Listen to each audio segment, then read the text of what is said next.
남편이나 아내에게 오해가 쌓여서 싸운 적 있으신가요? 사실 오해는 싸울 거리가 아니죠.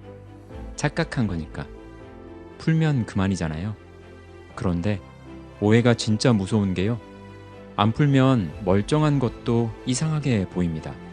오늘 톨스토이의 소설 코르네이의 후회가 바로 그런 이야기인데요. 그럼 시작합니다. 코르네이는 긴 양가죽 옷 위에 다시 모피 반코트를 걸치고 손에는 작은 여행용 가방을 들고 기차역 지붕 앞으로 나와 마차를 기다리고 있었다. 불룩 튀어나온 배를 내밀며 멈추어 서서 세찬 숨소리로 헐떡거리며 주위를 살폈다. 때는 아침이었다. 이봐, 쿠즈마. 아직 태울 승객을 찾지 못했다면 내가 타고 가도 되겠나? 코르네이가 말했다. 1루블을 내면 내가 태워주지. 1루블? 70코페이크하면 충분하겠는걸? 배가 그렇게 나오도록 잘 먹는 사람이 나같이 가난한 사람에게서 30코페이카를 가져가려고 그러나? 알았네, 알았어. 그럼 가지. 코르네이가 말했다. 코르네이는 작은 썰매 뒤에 여행 가방과 짐꾸러미를 놓고 뒷자리에 넓게 자리를 잡았다. 마부석에 쿠즈마가 앉았다. 어떤가? 요즘 마을엔 별일 없지? 좋은 일이라곤 아무것도 없다네. 우리 어머니는 어떻게 지내는지 알고 있나? 자네 어머니야 잘 지내시지? 요즘엔 교회에 다니시네. 그곳에서 자네 어머니를 보았지. 그리고 자네의 젊은 아내도 아주 잘 있다네. 그런데 그녀에게 무슨 일이 있는 것 같던데 새 하인을 고용했다더군. 순간 쿠즈마의 얼굴에 뭔가 비열함이 감돌았다. 새로운 하인이라고? 누구지? 카멘카에 사는 예브 스티그네이를 데려왔다던데 아마 거기가 그녀의 친정이지? 쿠즈마가 말했다. 거기서부터 알고 지낸 사이 같던데. 정말인가? 코르네이가 말했다. 마을에 노파들이 뭐 그렇고 그런 사이가 아니냐고 수군거리더군. 요즘 여자들은 아주 자기 마음대로야. 그렇지 않은가, 코르네이? 무슨 소리를 하는 건지. 그나저나 자네 말이 많이 늙은 것 같군. 코르네이가 말했다. 그는 화제를 돌리려고 했다. 내가 늙었으니 말도 주인을 따라 늙는 거지. 쿠즈마가 무뚝뚝하게 대답했다. 기차역으로부터 마을로 가는 중간 거리에 선술집이 있었다. 코르네이는 썰매를 그곳에 멈추게 한 뒤 선술집으로 들어갔다. 쿠즈마는 코르네이를 외면한 채 빈터에 가서 말의 엉덩이띠를 묶으며 코르네이가 불러주기를 기다렸다. 안으로 들어가자고, 쿠즈마. 보드카를 한잔하고 가지. 그거 좋지. 쿠즈마는 서두르지 않는 척하며 대답했다. 코르네이는 보드카를 한 병 주문해서 쿠즈마에게 술을 따랐다. 아침부터 먹은 것이 없는 쿠즈마는 금방 술기운이 확 퍼지는 걸 느꼈다. 그래서 술에 취한 상태로 코르네이의 귀에 대고 혀 꼬부라진 소리로 마을에 퍼진 소문을 자세히 이야기했다.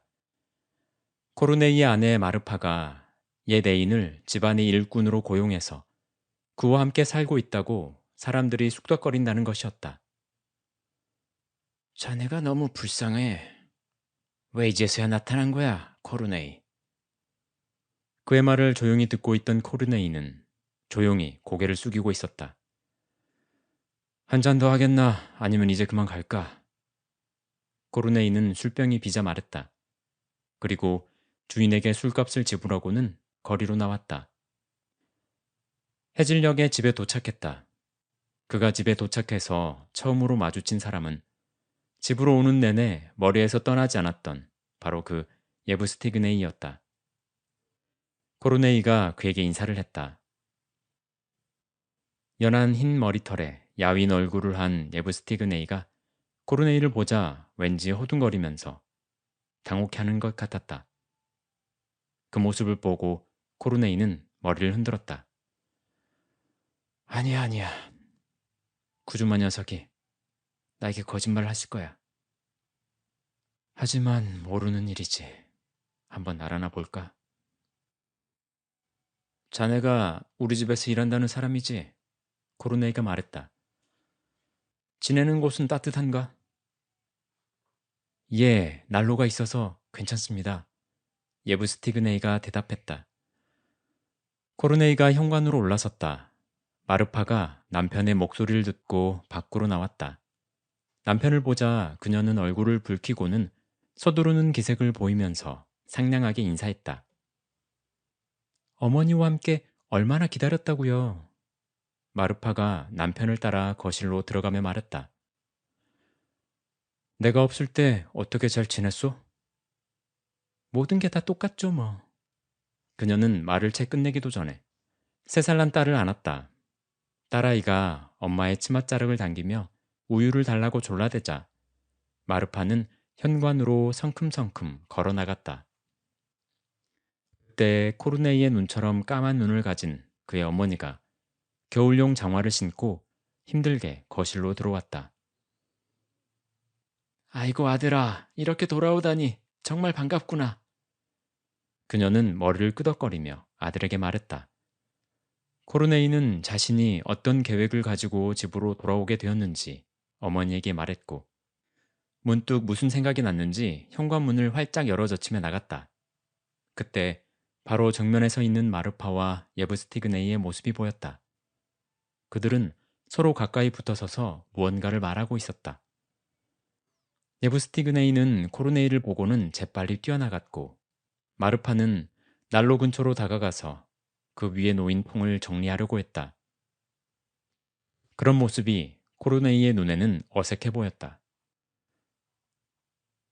그는 거실로 돌아와 차를 마시기 전에 모스크바에서 구입한 선물을 가족들에게 나누어 주었다.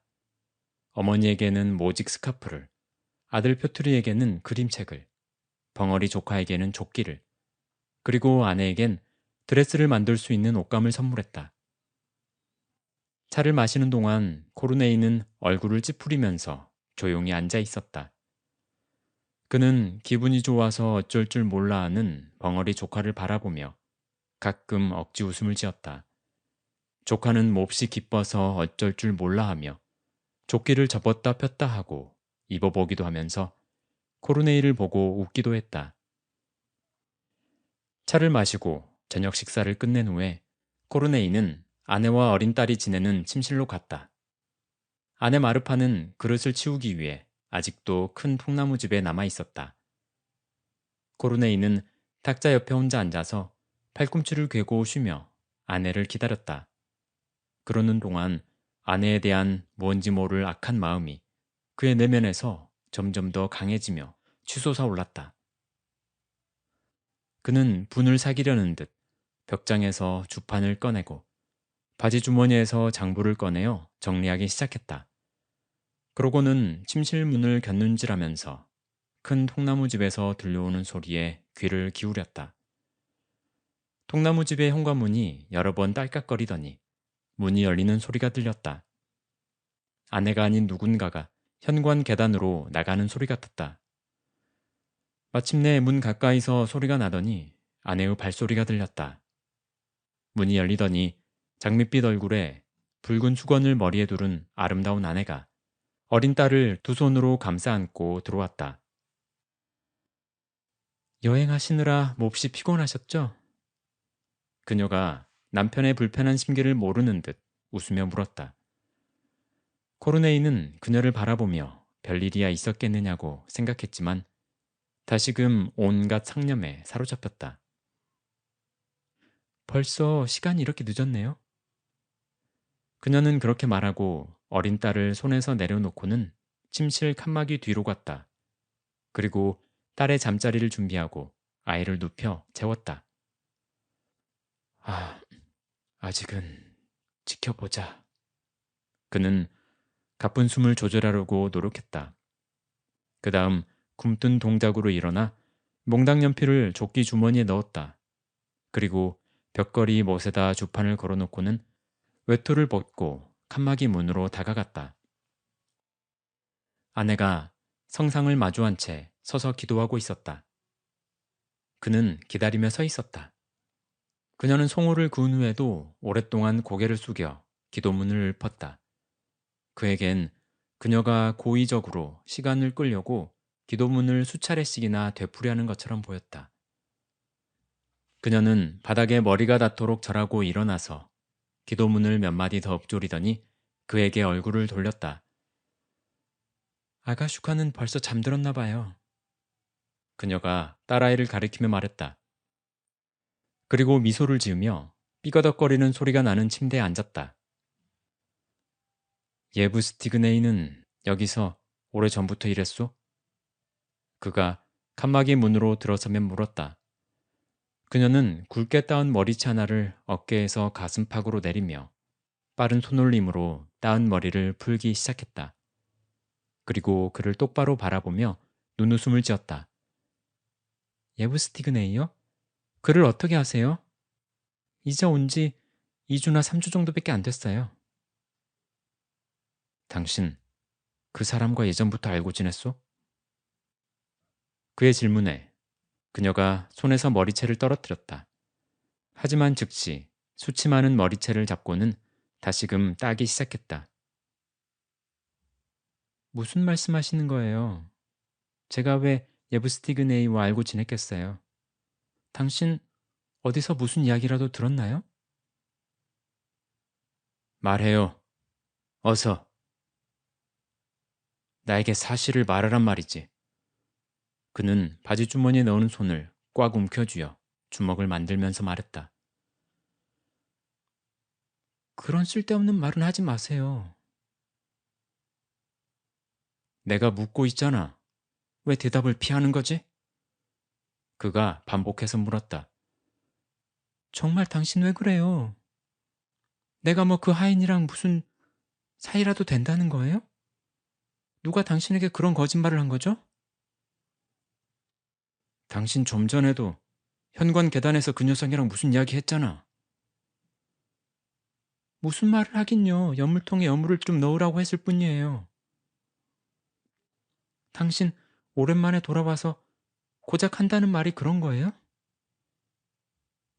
내가 묻고 있잖아. 바른 대로 말해. 그렇지 않으면 가만두지 않을 테니까. 그는 갑작스럽게 화를 내며 아내의 머리채를 잡았다.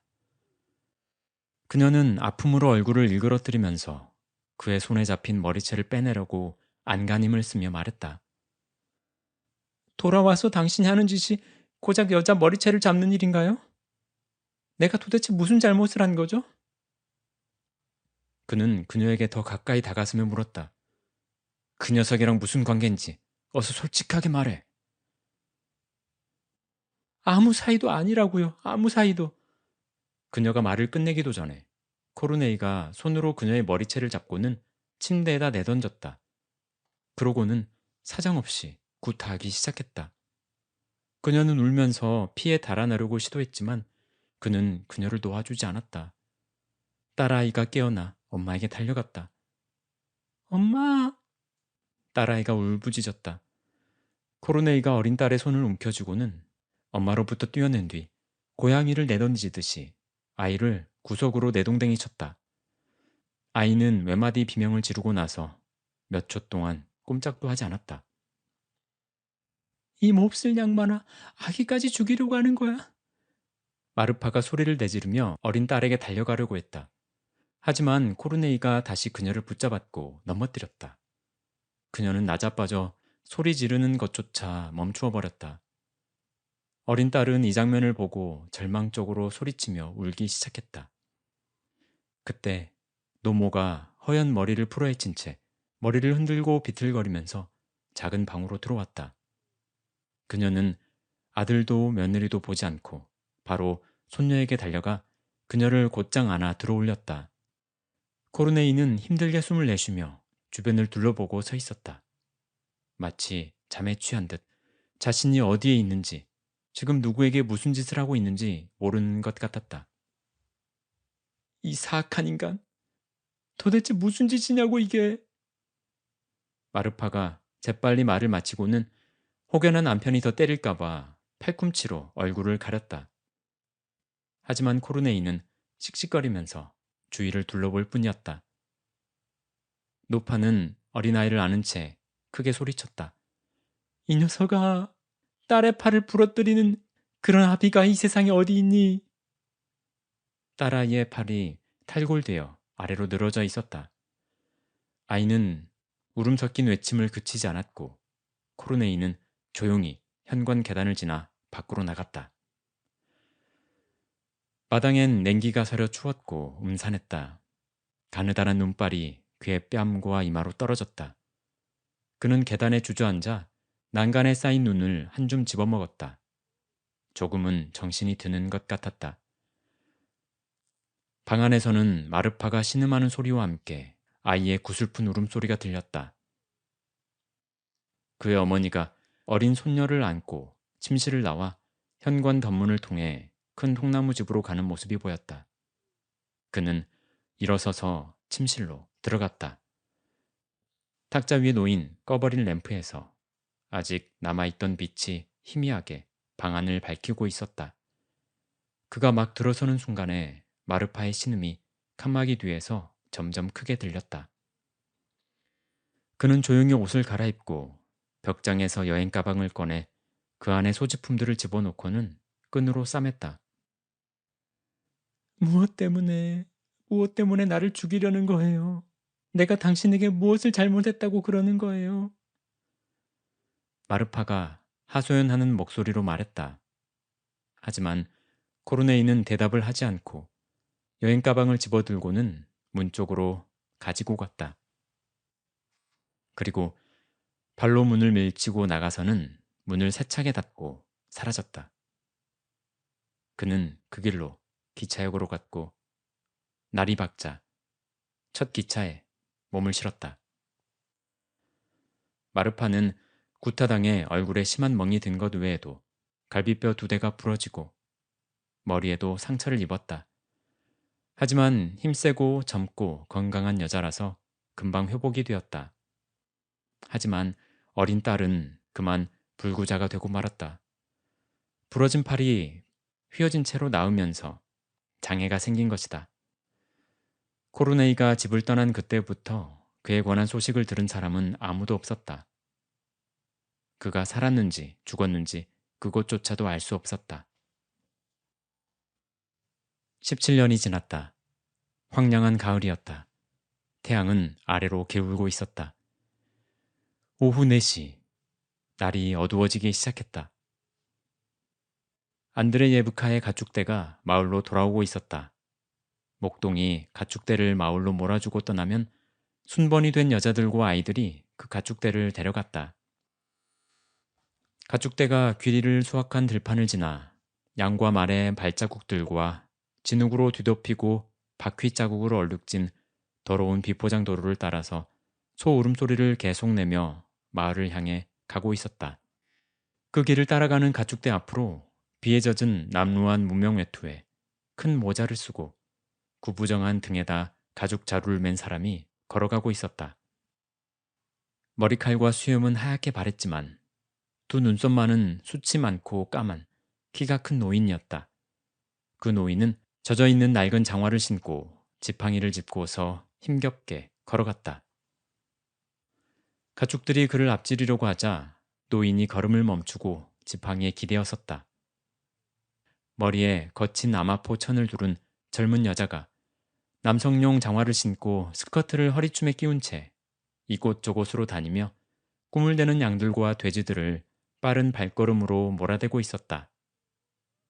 노인과 마주친 여자가 걸음을 멈추고 그를 보며 말했다. 안녕하세요, 할아버지.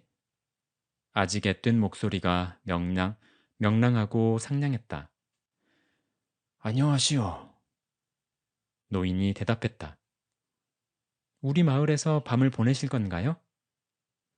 그렇소. 몹시 피곤해 죽을 지경이구려. 노인이 잠긴 목소리로 대답했다. 그러면 할아버지, 우리 집으로 가세요. 저 끝에서 3번째 농가예요. 저희 시어머니께서 길손들을 잘 돌봐드리거든요. 젊은 여인이 상냥하게 말했다. 3번째 농가라고 했지요. 그곳은 지노비예프의 집 아니요. 노인이 무언가 알았다는 듯이 검은 눈썹을 올리며 물었다. 어떻게 아세요? 이곳에 온 적이 있지. 젊은 여인은 양들을 보더니 소리치며 달려갔다. 이봐요. 절름발이가 뒤쳐져서 우물쭈물하는 거 안 보여요? 잘 챙겨야죠. 그녀는 오른손에 쥔 막대기를 내젓고는 머리에 두른 거친 아마포천을 굽은 왼손으로 매만진 뒤에 뒤처진 채 우물쭈물하는 절름발이 검은 양을 향해 달려갔다. 노인은 코르네이였고 젊은 여인은 17년 전에 팔이 부러졌던 코르네이의 딸 아가슈카였다. 그녀는 고향 집으로부터 4km쯤 떨어져 있는 안드레 예브카 마을에 사는 부잣집 남자와 결혼해서 살고 있었다. 코르네이 바실리예프는 한때 건강하고 돈 많은 거만한 남자였지만 지금은 윗도리 2장과 젊었을 때 복무한 군 제대증이 든 자루 이외에는 아무것도 가진 게 없는 헐어빠진 옷을 입은 늙은 거지처럼 보였다. 언제부터 시작되고 마무리되었다고는 말할 수 없을 정도로 조금씩 변한 차림이었다. 그에게 통편하지 않는 한 가지는 자신의 이런 모든 불행의 시작이 사악한 아내 때문이라는 생각이었다. 이전의 일을 기억하는 것 자체가 고통스럽고 낯선 일이었다. 그는 이전의 일이 떠오를 때마다 지난 17년간 자신에게 일어났던 모든 불행이 아내 때문에 비롯되었다는 확신과 더불어 그것에서 비롯된 증오심에서 한 번도 헤어나지 못했다. 아내를 때리고 집을 나섰던 그날 밤, 그는 모스크바로 가서 술을 퍼마셨다. 2주일 내내 끊임없이 폭음을 해댔다. 그러다가 정신을 차리고는 남쪽으로 가축을 사러 갔다. 장사를 해보려 했던 것이다. 하지만 손해만 보았고 다른 장사를 하려고 했지만 그마저도 여의치 않았다. 1년이 지나자 그가 지니고 있던 3,000루블은 겨우 25루블밖에 남지 않았다. 할 수 없이 일자리를 찾았고 가끔 마시던 술도 이제는 더 자주 마시지 않으면 안 되었다. 처음에 그는 가축 도매상의 판매원으로 1년을 지냈다. 하지만 근무 시간에 술을 마시다가 해고당했다. 그 후 친구를 통해 와인 도매업을 다시 구했지만 그곳에서도 오래 버티지 못했다.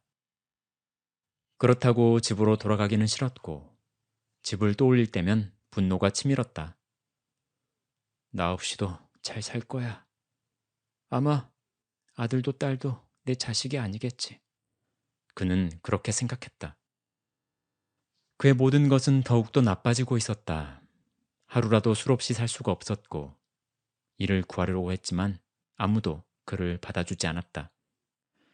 삶이 어려워질수록 그의 가슴 속에서는 아내에 대한 비난과 분노가 날로 거세어졌다. 일자리를 구할 수 없게 되자 코르네이는 세상을 떠도는 유랑객이 되겠다는 결심을 했다. 그래서 좋은 장화를 사서 신고 차와 설탕과 팔루블이 든 자루를 짊어지고는 키예프로 떠났다. 그곳이 마음에 들지 않자 카프카스에 있는 류아폰으로 갔다. 하지만 그는 그곳에 도착하기도 전에 열병에 걸리고 말았다.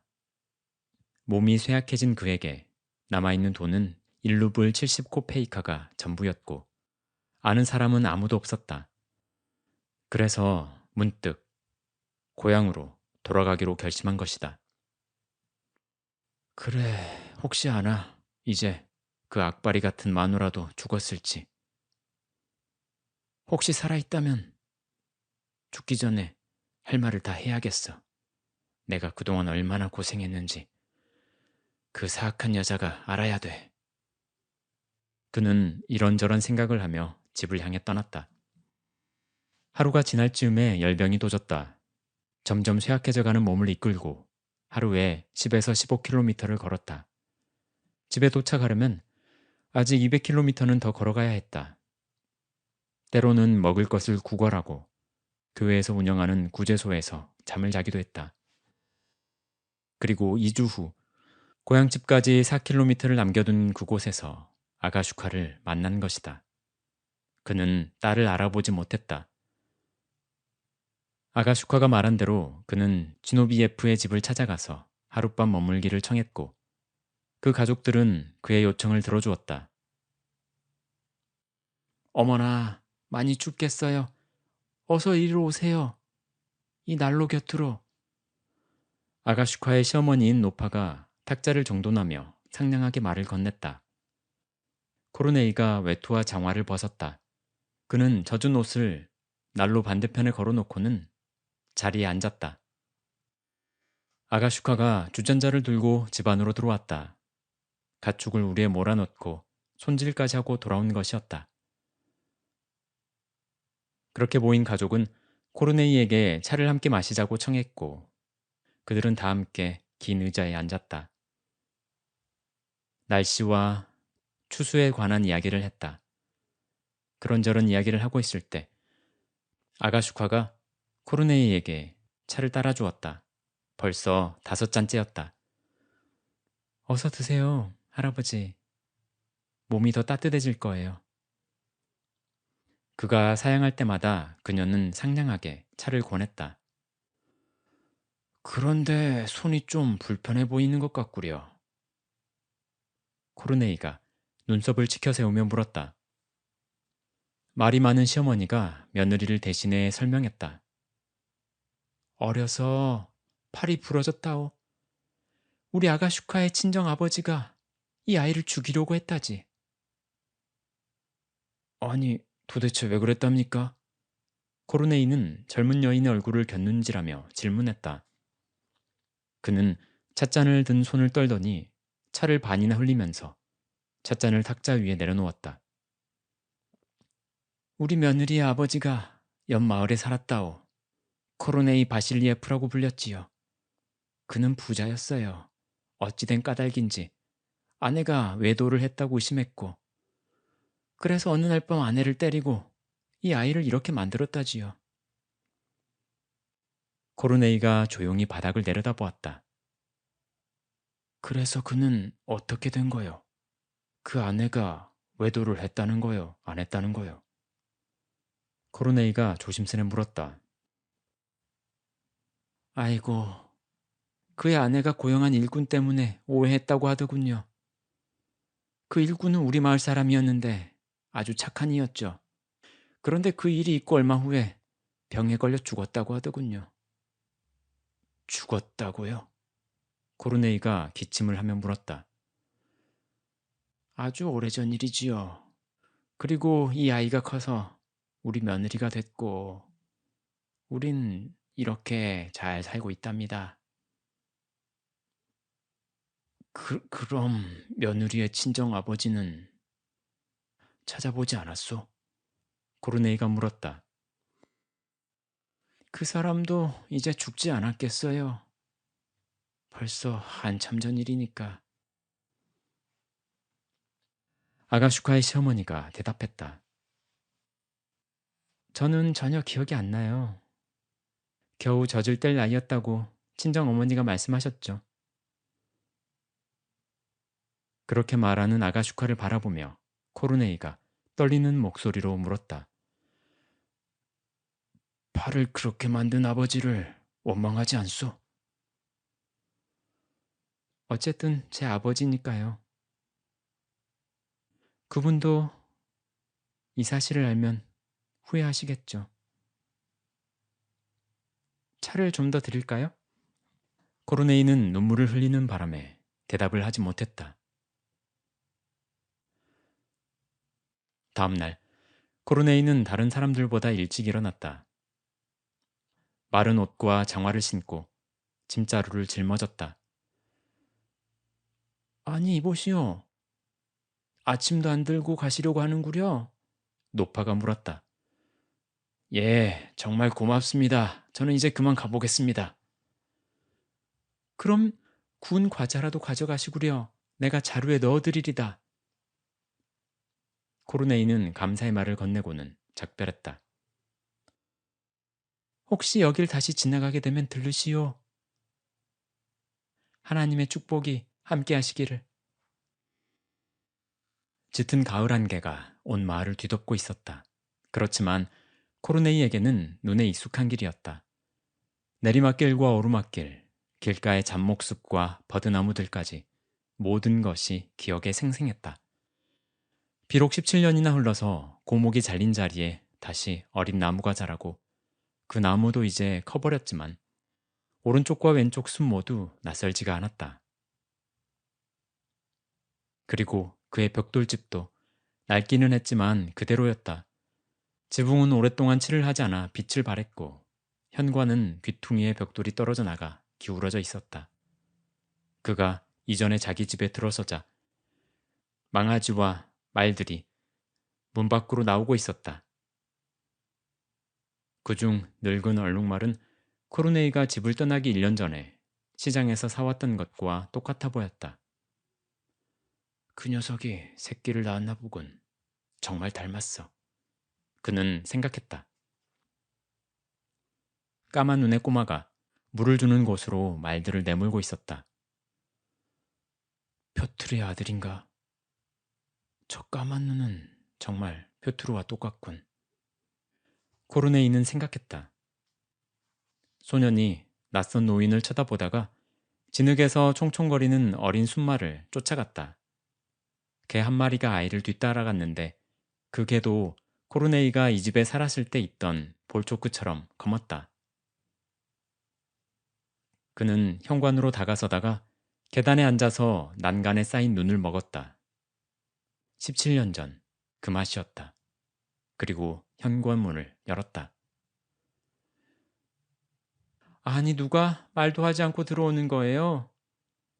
농가의 통나무집 안에서 여자의 목소리가 들렸다. 그는 그녀의 목소리를 알아차렸다. 곧 문 안쪽에서부터 주름살이 많고 말라빠진 어떤 늙은 여자가 걸어 나왔다. 코르네이는 사실 젊고 아름다운 그때의 마르파를 기대했었다.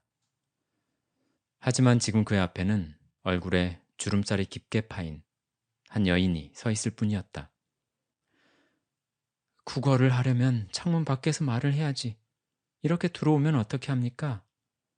그녀는 새된 목소리로 그에게 말했다. 구걸하려고 이곳에 온 게 아니오.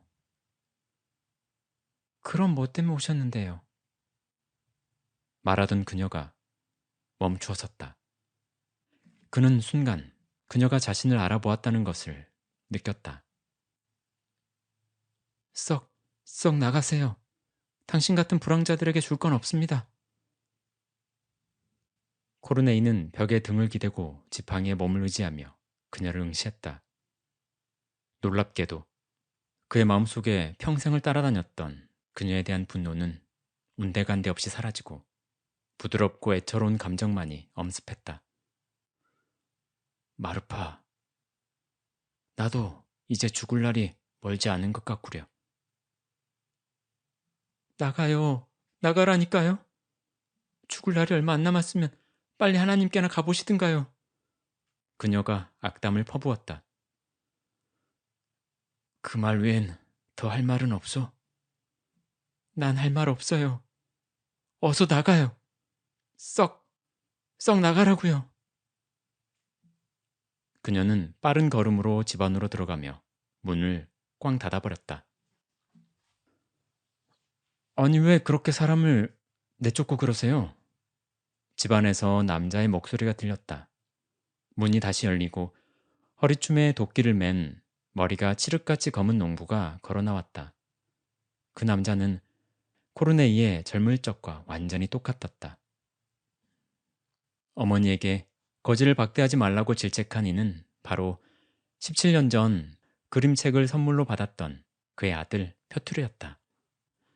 표트르와 함께 한 남자가 같이 걸어 놓았는데 그 역시 허리춤에 도끼를 차고 있었고 얼굴을 보니 그의 벙어리 조카였다. 이제 그도 주름진 얼굴에 턱수염을 기르고 눈빛이 단호하고 날카로운 호리호리한 중년의 사내가 되어 있었다. 두 남자는 방금 아침 식사를 마치고 숲으로 나무를 베러 가려던 참이었다. 어르신, 잠깐만요. 표트르가 말했다. 그리고 벙어리 조카와 손짓으로 대화를 하더니 빵을 썰어서 가지고 나와 노인에게 주라고 하는 것 같았다. 여전히 코르네이는 벽에 등을 기대고 지팡이에 몸을 의지 않채 고개를 숙이고 있었다. 그는 눈물을 제어할 수가 없었다. 금세 벙어리 조카가 얇게 잘라 금방 데운 빵을 갖고 농가에서 나왔다. 그는 성호를 긋고 그 빵을 건네주었다. 그러던 그가 갑자기 주춤하더니 입을 벌린 채로 마치 그를 알아보았다는 듯이 꼼짝도 하지 않고 코르네이를 바라보았다. 그 눈길에 코르네이는 터져나오는 울음을 주체할 수가 없었다. 턱수염으로 흘러내리는 눈물을 긴 소매자락으로 닦아냈다. 그리고 그는 조카에게서 몸을 돌려 대문 밖으로 나왔다. 온정과 체념과 굴욕감과 동시에 평온함을 느끼며 그는 한없이 눈물을 흘렸다. 아내와 아들과 그 모든 이들에게서 느낄 수 있는 가슴 벅찬 푸근함에 짓눌렸던 영혼이 자유롭게 날아오르는 느낌이었다. 창가에서는 코르네이를 지켜보던 마르파가 그가 대문 밖으로 사라지는 걸 보고 안도의 한숨을 내쉬었다. 그녀는 코르네이가 떠나버렸다는 것을 확인한 후에 배틀에가 앉아서 배짜기를 시작했다. 하지만 손놀림이 자꾸 꼬이는지 멈추고는 생각에 잠겼다. 과거에 자신을 사랑했던 그 남자, 그리고 또한 자신을 죽이려고 했던 그 남자, 그 남자를 향해서 자신이 방금 전 매몰차게 했던 짓이 마음에 걸렸다. 하지만 어떻게 그를 대했어야 했단 말인가? 지금에서야 집에 돌아온 그에게 코르네이는 남은 힘을 다해 다시 아가슈카의 집으로 돌아갔다. 그리고는 하룻밤만 더 묵을 수 있는지 물었다. 당연히 그들은 그를 받아주었다. 할아버지, 멀리 가지 못하셨네요? 몸이 약해졌어. 되돌아올 수밖에 없더군요. 하룻밤 제대로 누워 있어야 원기를 회복하시겠어요. 코르네이는 고열로 온 밤을 지새웠다. 의식을 잃고 있다가 아침 무렵에 깨어나 보니 아가슈카 혼자서 농가에 남아 집안일을 하고 있었다. 그가 깬 것을 보자 아가슈카가 구운 빵을 꺼냈다. 할아버지, 빵이라도 좀 드시겠어요? 마실 것 좀 드릴까요? 따뜻한 차는 어떠세요? 그는 대답하지 않았다. 그녀가 빵과 차를 쟁반에 담아 가져왔을 때 그는 천장을 바라보며 누운 채로 말을 하기 시작했다. 이제 때가 되었어. 부디 나를 용서해주게. 무슨 말씀이세요? 물론 하나님께서 우리의 모든 죄를 용서하실 거예요.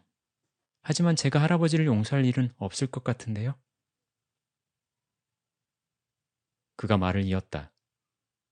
어머니에게 가서 말하시오. 어떤 한 늙은 남자가 이 말을 하더라고. 너무 미안했다고. 믿어주지 않아서 너무 미안했다고. 그는 흐느껴 울기 시작했다. 저의 친정에 들른 적이 있으신가요? 저희 어머니를 아세요? 어제 들렸다네. 그러니까 어머니에게 꼭 말해주게. 그 불황자 같은 남자가 용서를 구했다고. 그는 말을 멈추고 또다시 흐느꼈다. 어머니에겐 그렇게 전할게요, 어르신. 걱정 마세요. 주여, 저의 모든 죄를 용서하소서. 그의 얼굴에 엄숙한 표정이 감돌았다.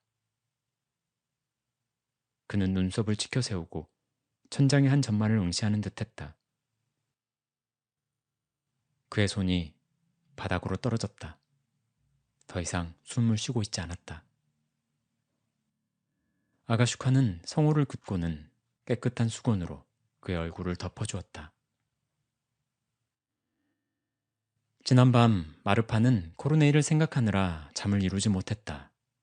아침이 밝아오자 그녀는 겉옷을 차려입고 머리에 수건을 두른 후 어제 들렀던 노인이 갔을 만한 곳을 찾아 나섰다.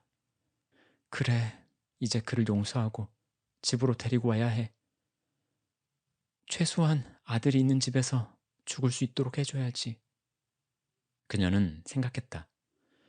마르파가 이웃마을 딸네 집에 다다랐을 때 많은 사람들이 농가의 문 앞에서 웅성거리고 있는 것을 보았다.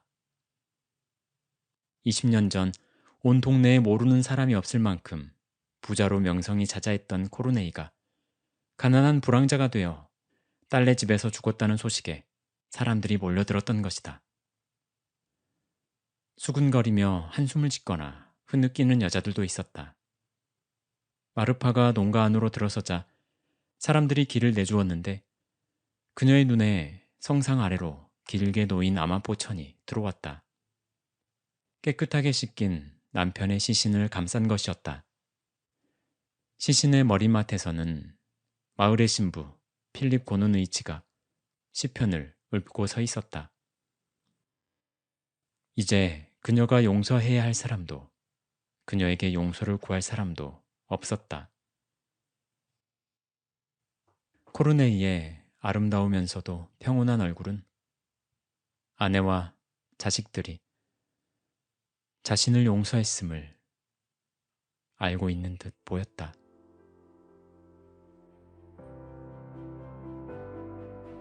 네, 소설은 여기까지입니다. 여러분, 우리 오해하지도 말고요. 오해 생길 일은 더더욱 하지 말고요. 행복하게 살면 좋겠습니다. 이게 오늘의 교훈인 것 같네요. 저는 또 좋은 내용으로 곧 찾아뵙겠습니다.